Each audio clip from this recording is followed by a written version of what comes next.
अल्लाह गुनाहगार तरीन इंसान की भी दुआ सुनता है। वो गुनाहगार तरीन इंसान को भी अता करता है। अल्लाह तो किरदार देखता ही नहीं। और कैसी ज़बरदस्त बात है कि एक गुनाहगार तरीन किसी तकलीफ़ में अल्लाह कह देता है या रब कहता है तो फरिश्ते उसकी आवाज़ को छुपा लेते हैं कि ये इतना गुनहगार है, इसकी आवाज़ अल्लाह तक नहीं जानी चाहिए। वो दोबारा पुकारता है, फरिश्ते फिर छुपा लेते हैं।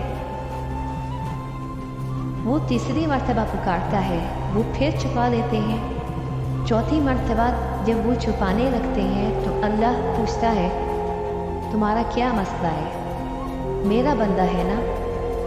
उसको पता है कि मेरे अलावा कोई भी उसकी तकलीफ़ दूर नहीं कर सकता। और गवाह रहो तुम सब कि मैंने इसको बख्श दिया।